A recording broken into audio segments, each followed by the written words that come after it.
The headlines are not telling you this, but the housing market just shifted, and it's happening faster than anybody thought possible. In fact, President Trump, he just dropped a legislative bombshell that is so big it's shaking up everything from Wall Street to Main Street, and now buyers are suddenly gaining ground and sellers are panicking. In fact, the media doesn't want you to understand what's going on. In fact, the White House is pretending this isn't real, and yet it's just in the last 30 days, inventory has surged, bidding wars have vanished, and the balance of power in America's housing market is tilting in a way that we really haven't seen before the pandemic. So why are houses sitting longer even while prices stay high? Why are mortgage rates near 7%? And why is President Trump's big, beautiful bill making buyers more powerful despite it? And what could happen to your home value if this trend continues into the summer? Well, stick with me, guys, because in the next few minutes, we're going to be exposing exactly what's changing right now,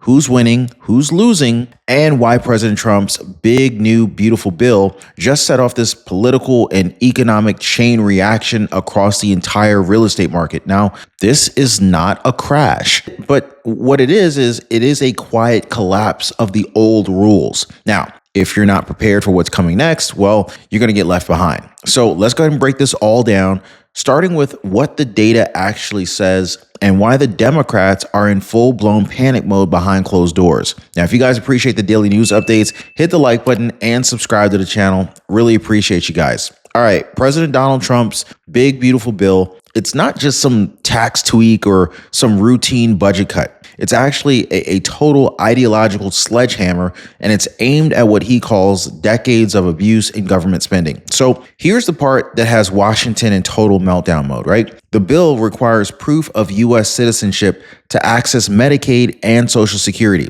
So that means billions of dollars in federal assistance, yes, I did say billions with a B, will no longer be accessible to non-citizens, especially illegal immigrants. Now, let me know if you're okay with this, okay? But whether you agree or disagree, the political impact is clearly undeniable. The left is calling it heartless, but the right, they're calling this long overdue.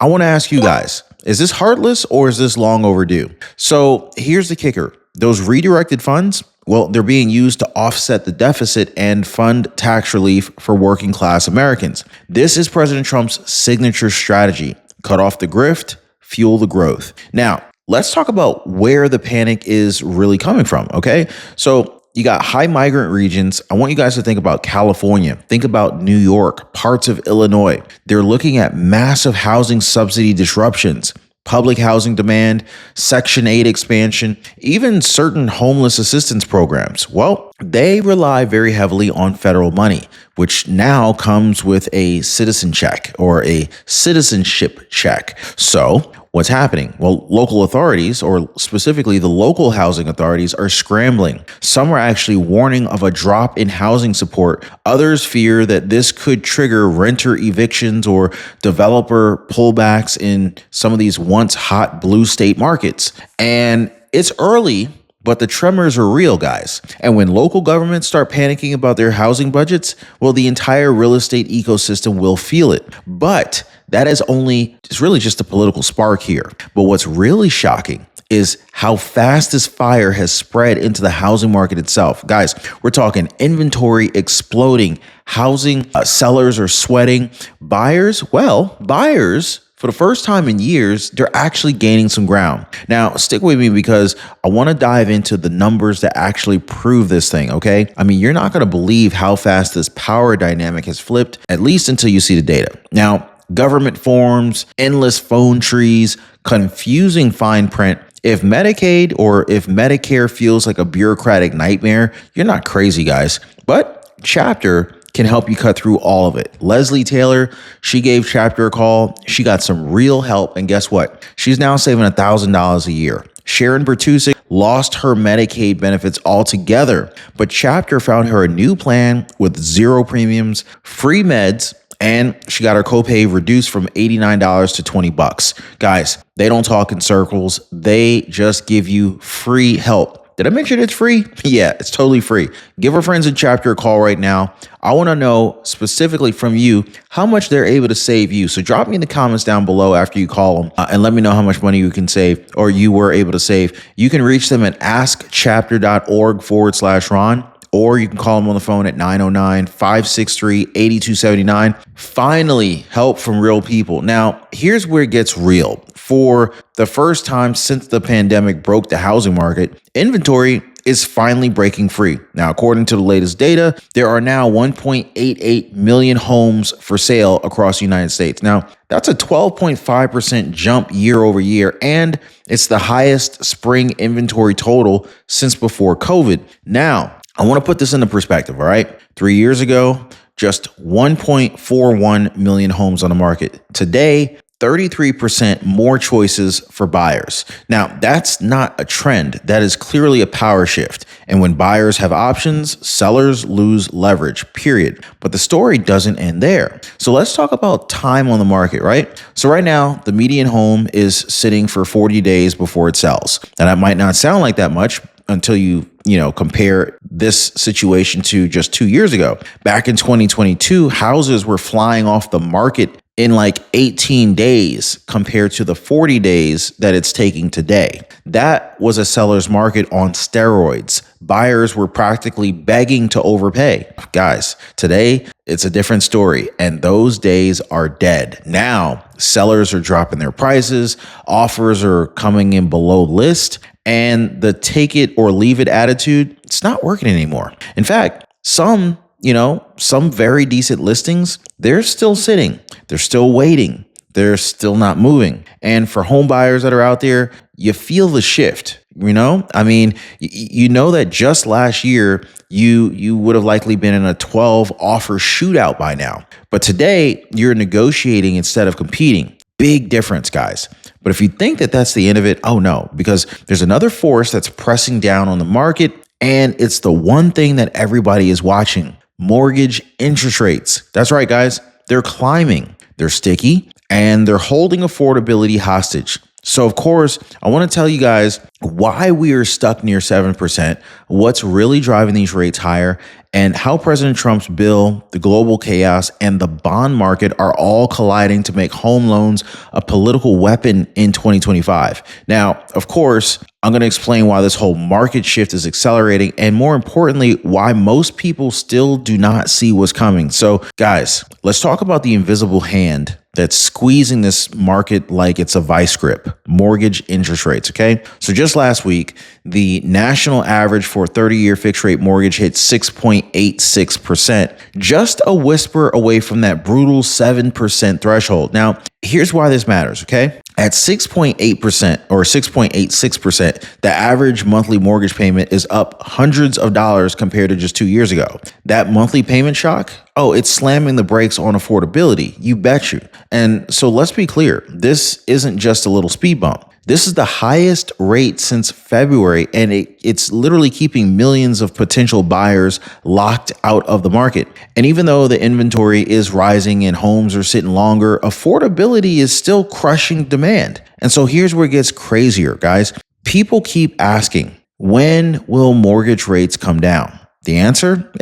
Probably not anytime soon. And here's why. Mortgage rates are tied to the 10-year Treasury yield. And right now, the yield is staying pretty high. Why? Because of a perfect storm that's hitting the debt markets right now. You got Trump's big, beautiful bill. It's shaking confidence in a short-term fiscal stability. You've got global chaos, especially in Japan's bond markets. That's spilling over into U.S. yields, tariffs, spending fights. I mean, let's not forget about the Fed's delayed rate cuts. They're all adding pressure. And in uncertainty over inflation, recession fears, and let's not forget about the whispers of stagflation. And when you combine all this, well, what do you get? You get a treasury market that's stuck in neutral. You get mortgage rates that will not budge. This isn't some, technical chart watching exercise, guys. This is a real world blockade keeping hardworking Americans on the sidelines, even as more homes hit the market every single day.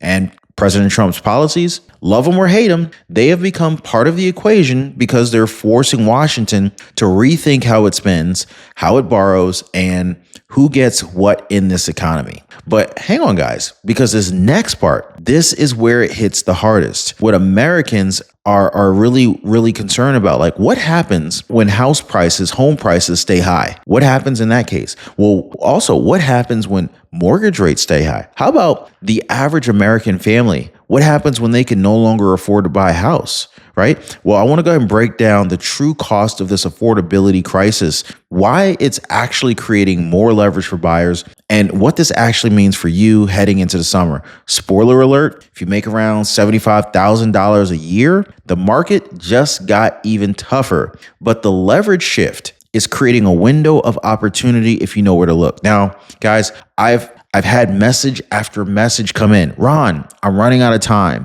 Ron, I want more freedom. I just don't know where to start. Well, I heard you guys and I felt it because I was there. And that's exactly why I built the Liberty Pursuit Network. It is a full step-by-step plan for W-2 employees to take back control, create real income, and never have to ask their boss for permission again. Guys, this isn't just a program. This is a community. This is a time bomb to the system. This is a rebellion that we're starting over in the Liberty Pursuit Network, a complete reset for people who are done being owned by their paycheck and living paycheck to paycheck. Screw that. So if you've ever stared at the clock in your cubicle and you thought to yourself, there's got to be more to this, you were right. The system is not going to save you. But now, for the first time, you finally can. So join us over in the Liberty Pursuit Network, link in the description down below. So let's talk about who's getting crushed in all of this, the average American home buyer. Now, if your household earns $75,000 a year, which is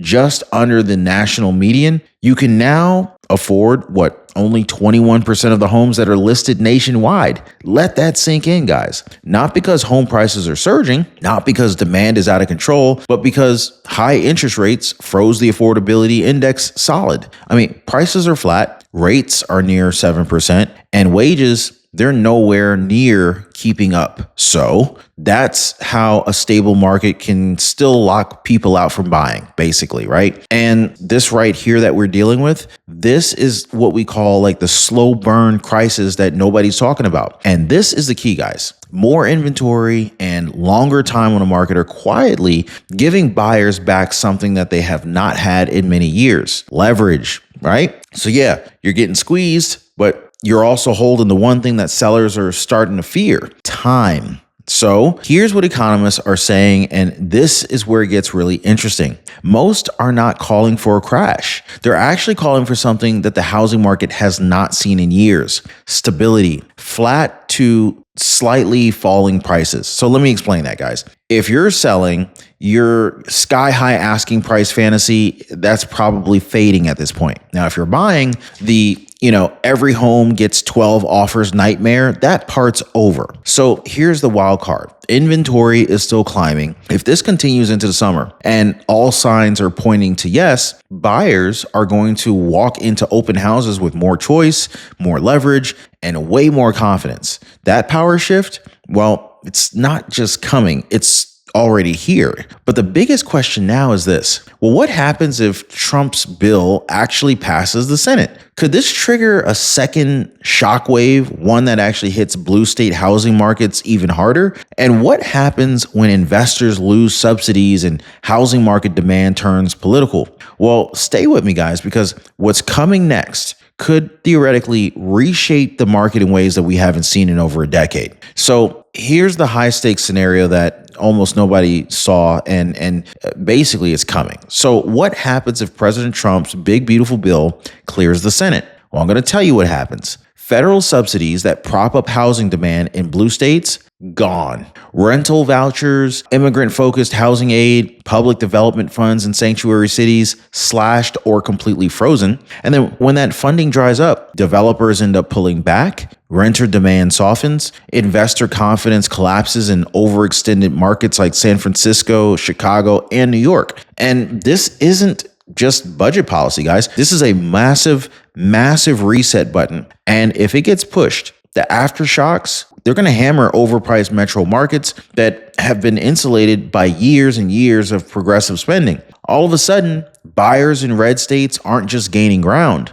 They're watching the blue states bleed equity. And the best part, mainstream media, they still think that this is just about healthcare coverage. But they're missing the economic nuke that is ticking underneath. So we need to just kind of bring this all home, literally, guys. If you are a buyer, drop me a quick comment down below. If you're a buyer on the market, here's what you need to understand. This is not 2008. This is not a crash. This is a rare window of opportunity in a high rate world. Prices are not collapsing, but the fever that we previously experienced over the last couple of years has broken. Sellers have lost the upper hand, inventory is climbing, and more than ever, you now have negotiating power. So if you're pre-approved and you see a good deal, don't wait for the fantasy crash. Buy when you find value, because if President Trump's big, beautiful bill passes all the way through and the macro outlook improves even a little bit, you're going to wish that you locked in the current price before the next wave of demand rushes back in.